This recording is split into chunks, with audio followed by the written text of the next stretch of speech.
I'm in the reloading room and I was cleaning up a little bit, and I was thinking to myself, I wonder how much I've got invested in this reloading equipment and how much does it cost to reload precision ammunition. Um, I was first, when I first started reloading, I started with just the basic things, just enough to reload plinking ammo. A lot of reloaders start that way with 9mm and 223 and things like that. Just for plinking. I did some hunting ammo, but not too much. And then I started precision reloading so I could shoot F-class. That's what I do now.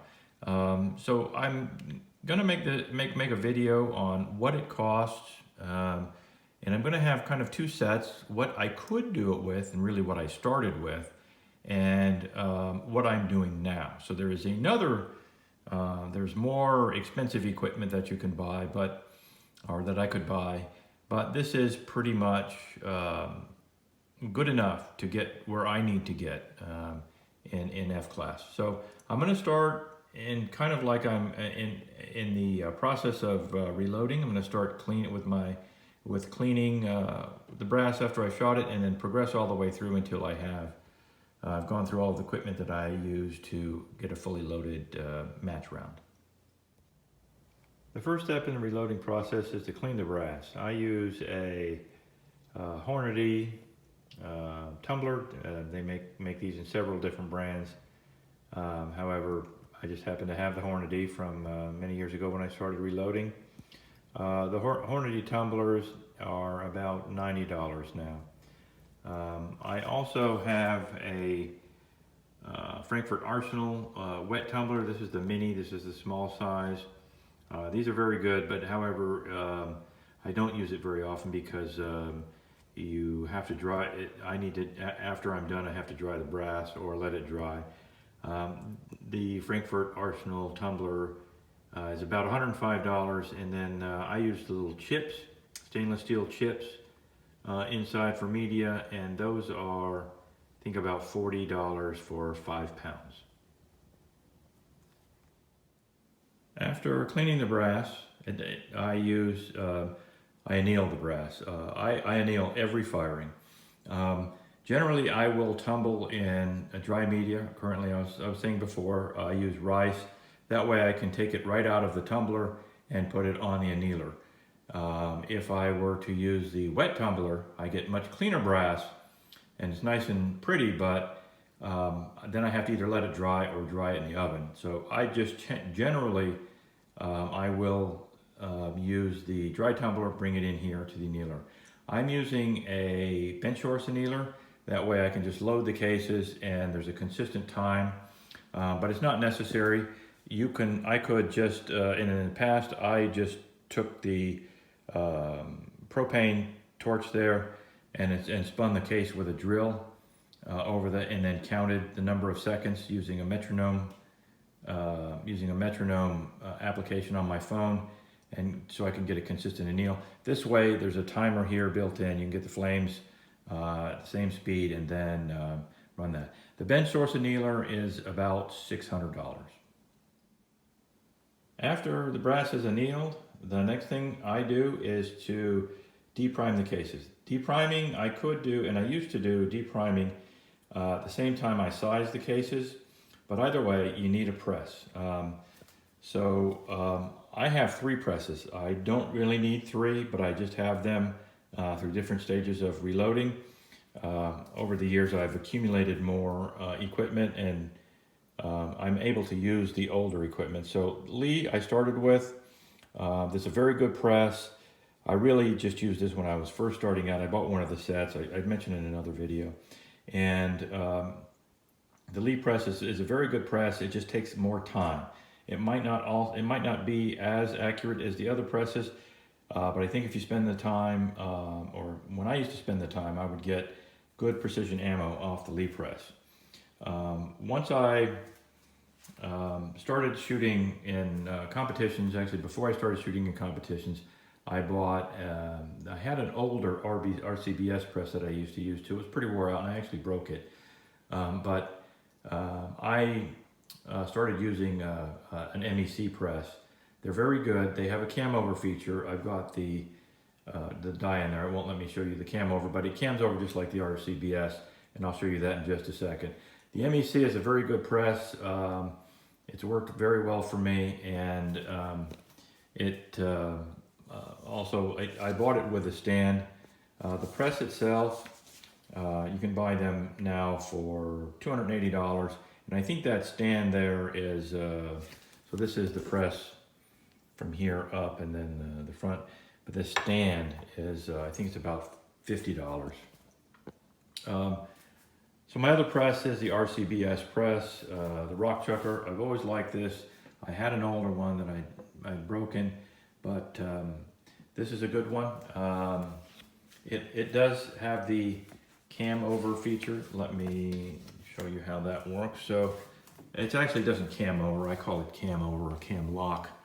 What happens is when it bottoms out, right before it bottoms out, it hits the little cam there, the little circular motion at the top of the stroke on the cam, and then it'll lock. So it hits the shell plate and then a little bit more and it locks. So it doesn't cam, it doesn't, the ram doesn't go down at all after it cams over, but it hits like the top of the cam and then it locks out. That's useful for precision reloading. RCBS press, right now, I saw them online for about $200. So I mentioned that I decap the brass, and I use a Redding universal decapping die. These dies are very good because, decapping in the process on the press by itself allows me to keep all of the dirt from the depriming process off of my other presses and off of my other reloading equipment. So decapping die, those are, I saw Lee decapping dies, which is very similar to this. They're all basically the same. Those are $20. Then once I'm done decapping, I resize the brass with, so I've done a method in the past when I first started. I used to just use a resizing die, decapping, and it would bump the shoulders, decap, resize, do all that in one step. But once I started doing it in 2 steps, I actually went to a more precision method, which was to size the body. I full length size my cases every time I shoot them, so I can use a Redding body die to do that. This body die does not size the neck at all. It only sizes the body of the case, and you can bump the shoulder, meaning push the shoulder back a little bit so it'll chamber easily. So I used that to size the brass, and then the neck was not sized, so I needed to size the neck, and I would use this is a great die, very good design, a very great idea. I wish another manufacturer would make them. Lee is the only one, but this is a Lee collet die. It's a very good design, and what it does is you run the case up the die, and it squeezes a collet around the neck, and there's a mandrel inside. It squeezes the collet, a collet around the neck of the die into the mandrel, and it sizes it in that way. It's a very good die. The Redding body die, I saw those online for, they're pretty inexpensive. Those were about $25. And then the Lee collet die, which is also pretty inexpensive. Lee makes some very good stuff. And it is, these are about $25. So $50 in between the two. I did actually start my F-class shooting with these two, and I shot high master scores before long, loading ammunition this way. Now, the most precious resource that I have is my own time, so that is the most expensive. And to save time, I've switched over to a Wilson full-length bushing type sizing die. And how these work is it'll size the case. It's got these little bushings inside. Let me go ahead and take it apart. I've showed this in other videos. I'm sorry for being repetitive, but there are little bushings inside. In one of my videos, I referred to these as collets because I'd been having a leak collet dye on my mind, but they're not collets, they're bushings. You get these little. I can get these little bushings separately, and it can size the die, sizes the neck to different sizes. So when I push the case up in here, it sizes the body of the case, bumps the shoulder depending on how I have it set, and then it will size it'll then size the neck down to whichever size I buy for these. I only have 2 bushings because I use an expander mandrel. After I size the neck, and so I only need a couple of these. I have, they're 2/1000 apart. I have 336 and a 334. So 334, I'll squeeze it a little bit more, run the run the mandrel in, and then that'll size it from the inside out. So this die, the Ellie Wilson, now Redding makes these as well, but the Ellie Wilson bushing die is about $85. The Redding is very comparable. I think it's about $80, and the bushings are about $20 each. They have other coatings, nitride coatings, and fancy coatings. I find that these stainless steel coatings work just fine. So I just have a couple of those, $20 each. I swapped out a few of the items here on my reloading area. I don't have a lot of space, so I can't get all of my reloading equipment on the tabletop here. But at any rate, when I'm resizing, I use the Redding competition shell holder set, and the reason why I use this is it lets me vary the shoulder bump by a particular and precise amount, so I can get repeatable results on the shoulder bump. Before I had these, I was constantly struggling with plus and minus 2, 3, 4,000, well, maybe not 4,000s, but pretty good size differences in the shoulder bump, especially going back to the Lee press, until I figured out that this was the way to go. Also, in connection with the cam lock feature, this works very well. I've explained that in another video how these are used. Redding competition shell holder set costs about $65. Once I get the shoulder bumped and sized, I need to measure it. Or actually, I measure it before and after it is bumped, and in order to do this, I use an RCBS precision mic. They come in a little box. There's 3 pieces, and also there's a bullet that you can use, a little blank round that you can use, but I never use that. I use the actual rounds, the bullets that I'm actually going to use to measure in the cases that are to measure. But what this consists of is a micrometer measuring system. You insert the brass here. You can measure the shoulder from the base of the case to the shoulder, and you can measure from the base of the case to the ogive, or the reference point here, using this set here. These sets, for each set, the mics cost about $65 for a set of these. They're caliber specific, so if you reload more than one caliber, it's probably a good idea to get a Hornady set. I've never had a Hornady set. The sets cost, for the whole set, for both to measure the shoulder bump and to measure the case base to ogive, probably be about $105. Also, I use a inexpensive pair of calipers. I guess these are a pair, but I use an inexpensive set of calipers. It's good enough for me. I don't need Starrett or anything like that. I don't need to be that precise. Plus or minus a thousandth, half a thousandth would be good enough for me. I get pretty accurate readings with these, pretty repeatable with these inexpensive set. These cost maybe $25 at, you can get them at Harbor Freight or online, pretty inexpensive. Also, I have a bullet comparator. I use this. I think I got this one from Brownells.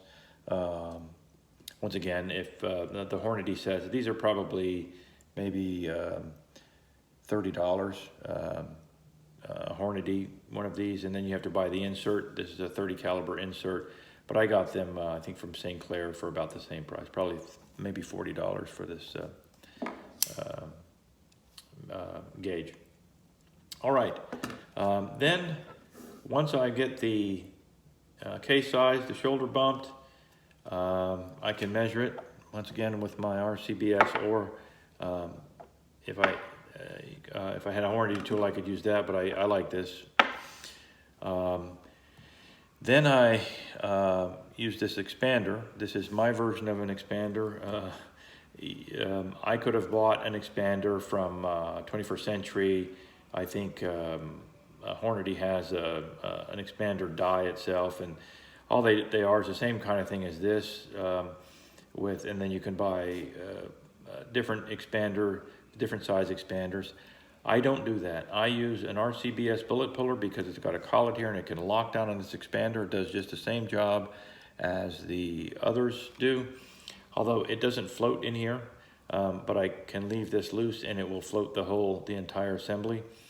This RCBS bullet puller, I saw them online for about $25, and these are $6. These are just simply gauge pins, and you can buy these individually. You can buy them in what is it? So 10 thousandths. So you can buy. I have a 3.3065 and a 0.3075. So I leave about 2 thousandths interference. So when I run the 3065, it sizes the brass down to, or it expands the neck out to 3065, and then when I take it out, it springs back about 0.5 thousand, so it leaves about 2 thousandths interference fit on a 308 for a 308 bullet.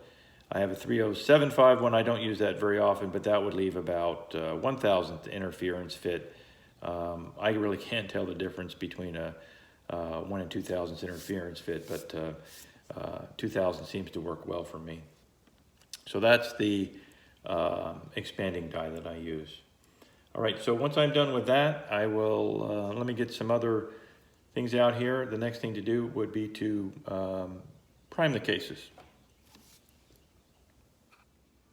In order to prime the cases, I do everything off press. I have really never primed on the press unless I had to maybe put one primer in. It's a lot easier than having to take this all apart and get everything loaded up. But so I've always primed off press with the handheld primers.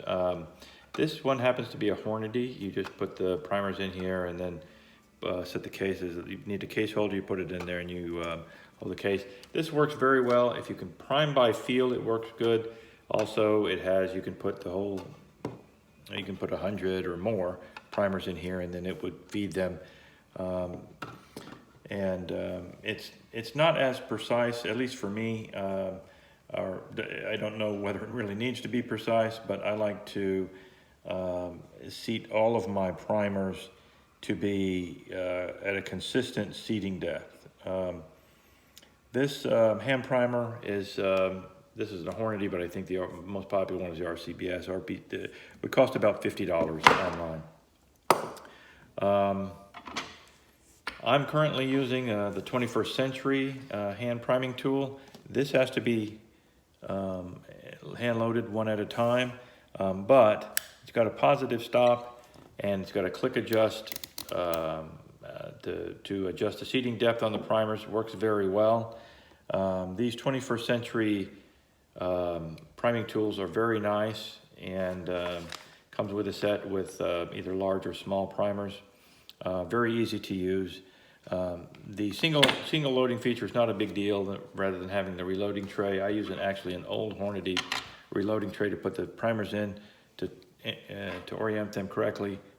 top up and then to stick them in there. This tool is about $170.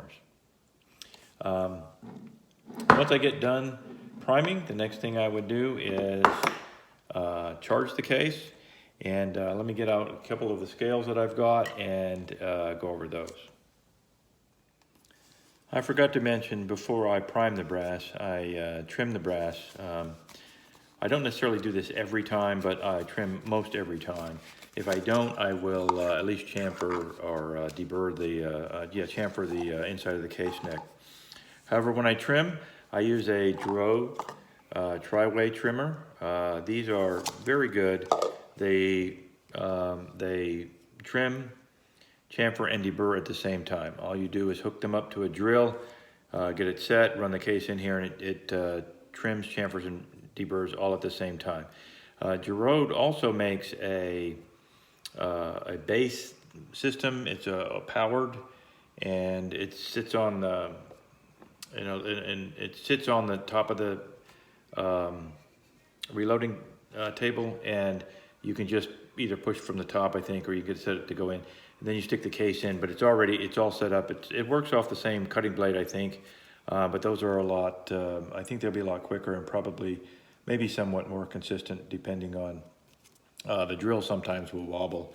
At any rate, these are about $110, and the powered trimmer is about $550.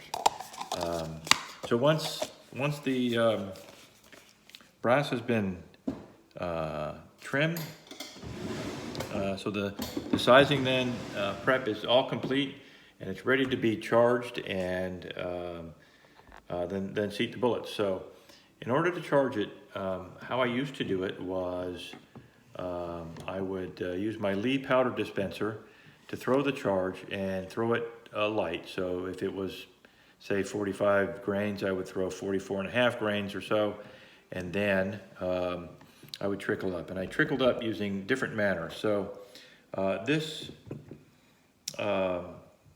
Lee powder measure or powder thrower is these sell for about $50. I've got it mounted here to a 2x4, just clamp it to the desk. So in the past, once I threw the charge, I would weigh it on my RCBS 505 scale, and then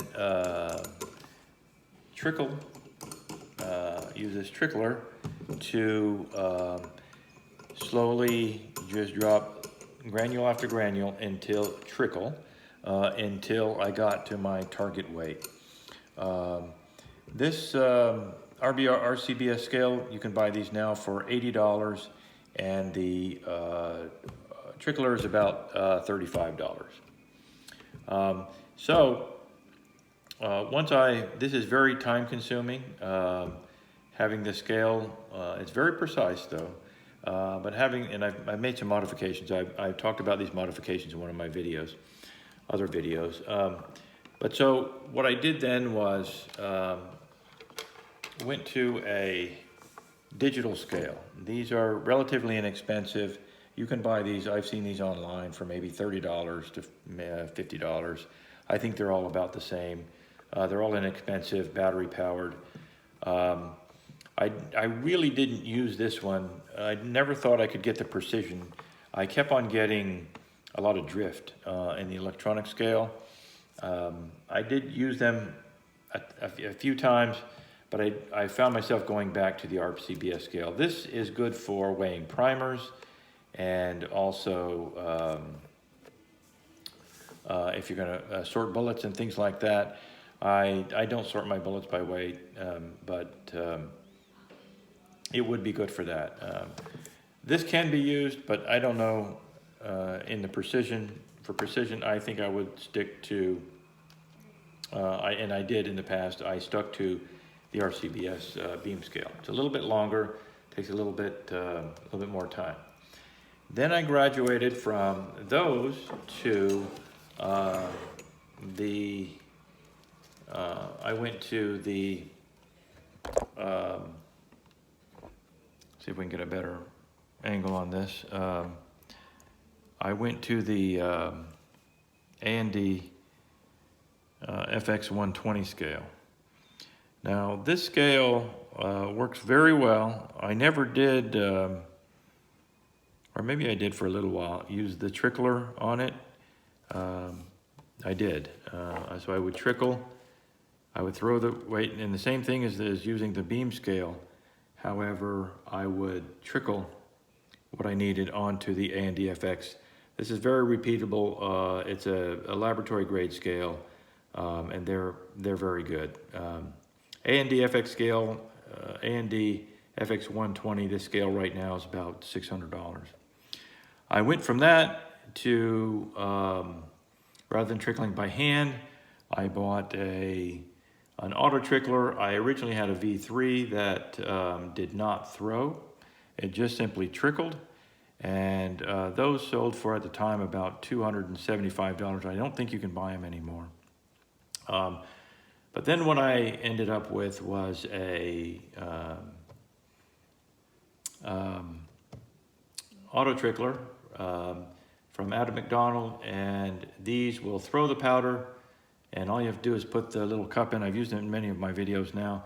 I actually had a video going over when I first purchased this one not too long ago and set it up. But it throws the powder, trickles up to the exact weight that you program in using Bluetooth and an iPhone.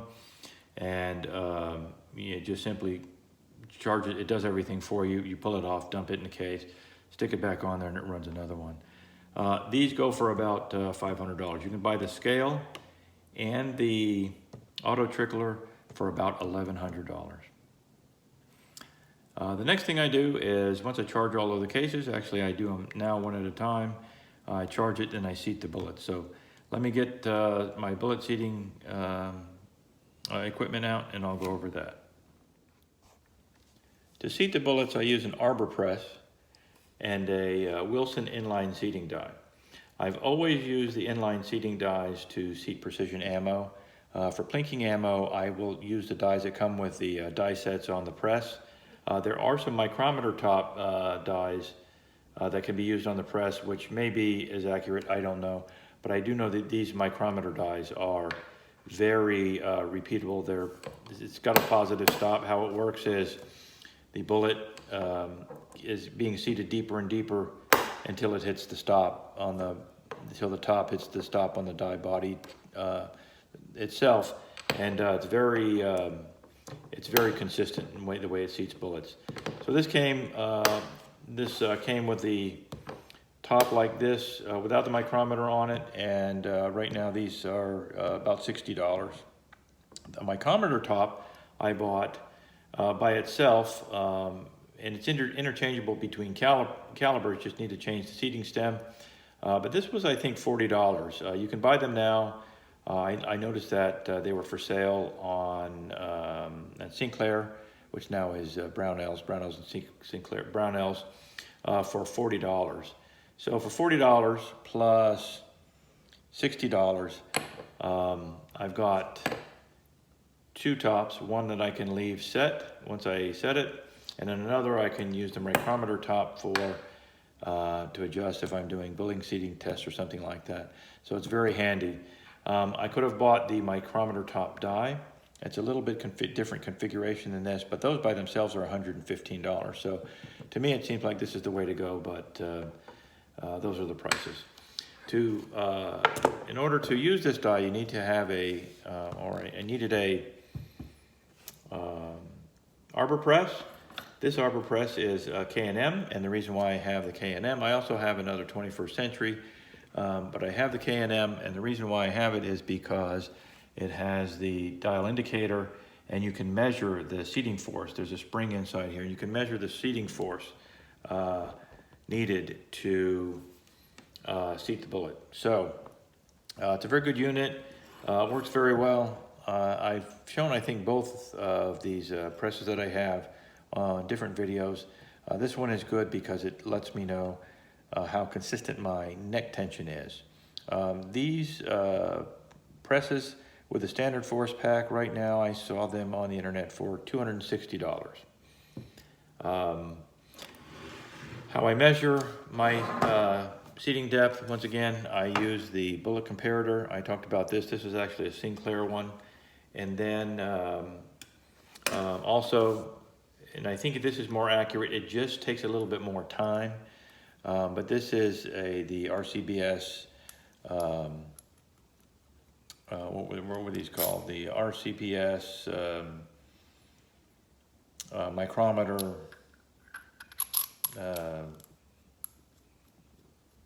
precision mics. This works very well. It measures from case base to ogive. It does the same thing that this does. This is faster, but this is a little bit more accurate. You get the same reading over and over, and there's less getting that bullet seated in here. Very good tool. And also, I've got a kinetic bullet puller. These are,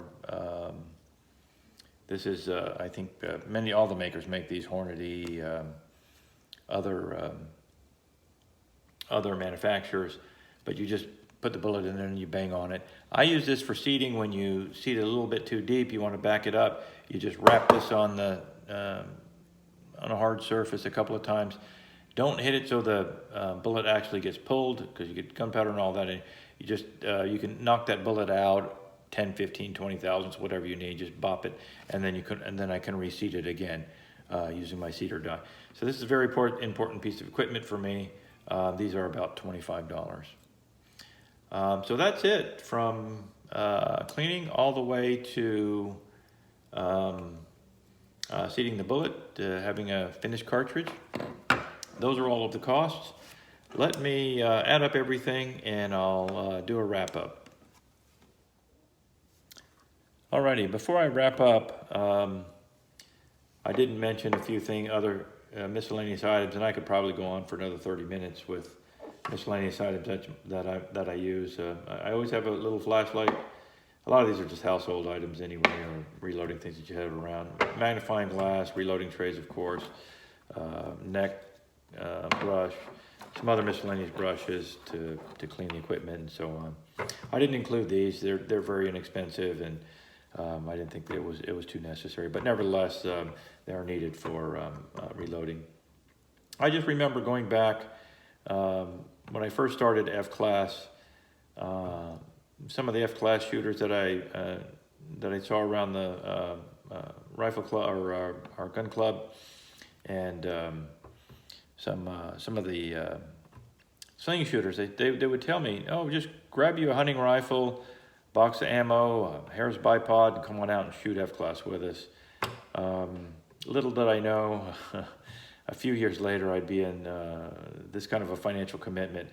However, I could have stuck with just a hunting rifle, a bipod, and a box of factory ammo, and had a good time. I always think of this kind of as I always have many golf parallels. I remember some of my friends when I used to golf all the time. They would show up for a weekly foursome Saturday morning, get in a cart, never practice, have an old set of clubs, a whole bunch of beat up golf balls that they picked up in the woods or something like that, and ride around, drink beer, and have a great time. They would shoot high scores, but nevertheless, they just had fun. More serious golfers, at one time I used to golf every day, and I was a low handicap golfer. I would take it pretty seriously. I spent a lot of money on golf equipment, obviously green fees and golf balls, all of that. That was all part of it to be competitive. It's the same thing with any precision shooting, I think, for PRS or NRL or what I do, shoot FTR. If you want to be competitive, and I do, I don't necessarily have that burning desire. I have a desire to win, but I don't hate to lose. So I can still have a good time, but I do want to be competitive. I do not like shooting terrible scores, in this case, low scores. So it's led me down this path. So something to keep in mind. That doesn't even, I'm not even considering the cost of a custom rifle or all of the components. Once I get my new rifle built, I'll go over the cost of a custom rifle, and then between now and then I'll probably do a video on the current cost of reloading components. All right, so to wrap up this video, reloading equipment, the tumbler is about $90 to get started with, and even now today, where I'm at, and let's call it precision reloading. Both were precision loading when I got started, but I'll just call it precision reloading. $90 for a tumbler. Annealer, when I got started, probably 30 bucks. All I needed was a bottle of propane and a torch. Those are relatively inexpensive, and a little drill bit that would spin. I used to use a one of the standard size. It wasn't a 1/2 inch. I think it was maybe 5/16 or something. I can't remember the size, but a socket, and I'd spin it on the drill, hit it with a torch, downloaded a metronome app for my iPhone, and let it go click, click, click, click until I counted what I needed. That worked just fine. It was a slow process. Now I have the bench torch annealer. That's $600. Big difference. Press, I could have gotten away with a Lee press. I could still use the Lee press today. That's $100. When I started, that's what I had. I also had an old RCBS press that didn't cost me anything. I got it in a garage sale or something. Yeah, it was at a garage sale. I don't have that any longer, but so it's $100 for a Lee press, and to get started. Or today, now I have the MEC press. The MEC press is an upgrade from the Lee press because it does have the cam over, or the cam lock feature that I discussed, and also the MEC press has a floating shell plate that lines up the ammo a little bit more and provides a little bit more precision. So $300 for that, $330 for the press and the stand. Decapping die, both $20 just to get started, or where I'm at today, $20, same die. So to get started with a sizing die, the Reading body die and the Lee collet die, and I think I could use those just as well today without any less precision. $50 for those two. That's a great set. You can't beat that. I may just use I may go back to the body die and the collet die. I have the, I do think it's one less process. I do use the, now I'm using the Ellie Wilson bushing die with 2 bushings. That's $125 as opposed to $50 for the body die and the collet die. Both I'm using for both the body die and collet die. I'm using the competition shell holders. Those are needed for shoulder bump. That's $65. Just getting started. For the, I use the mandrel, and I still use it today. So just getting started, that RCBS bullet puller with the collet and the mandrel's $35. Drove tri-way to trim the cases. Just getting started. I use the Drove tri-way, and then I still use it today. It's $110. I do intend in the future to upgrade to the power trimmer. That's a bit more expensive, quite a bit more expensive actually, but I think it's a little bit faster. Also, it'll probably give me a little bit better consistent neck trim because the drill I have, or both of my drills, wiggle a little bit, whereas the tri-way probably doesn't, the power tri-way. It'll be a little bit faster too, save some time. Priming tool right now, RCBS, or getting started, RCBS priming tool is about $49. That is not as accurate, probably. I don't know how important seating depth is, but that is not, I can get very accurate seating depth for the primers with a 21st century priming tool. That's $170. For the big difference here in the powder, how I'm charging the cases, powder and scale, with the 505 scale, the Lee powder thrower, and the RCBS trickler, that's $165. Even with the auto trickler version 3, that was probably maybe $300, so maybe $400 for all of that setup. Oh, well, actually not, because I would have had to have the $600 FX120i scale. Excuse me. So the FX120i scale and the auto trickler both are $1,100. So that's for precision reloading.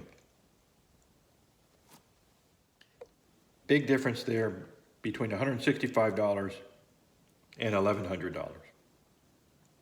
All right, so the next thing is seating the bullets. Getting started out, I started with the Wilson chamber die. That was $60 by itself. Later on, I added the micrometer top for an additional $40, so $100 for both the seating die and the micrometer top. That has been very worthwhile, and I think I get more precision out of that because it's easier to do. It saves a lot of time, but it's easier to do load development with those seating depth testing using a micrometer top. The K&M Arbor Press, I needed for both getting started and as I do now. I do have another 21st Century that does not have the gauge, but I think that's it's very important to have the standard force pack so you can measure, so I can measure the neck tension. That way I can call out bullets that are seated lighter and bullets that have light seating pressure and heavier seating pressure, and I can call those out, and it can save points on my score when I'm shooting. So I need that for both, $260 for both getting started and where I'm at now, the precision reloading. Kinetic RCBS bullet puller, it's necessary. That is $25. You have to have that. I have to have that for my seating depth. Measuring tools, calipers, gotta have $25. Relatively inexpensive. I think the inexpensive ones are just fine. Getting started, or currently I'm using the same ones. A bullet comparator and bump gauge. The RCBS precision mic is $65. I started with that and I still am using that. I do have the Ellie Wilson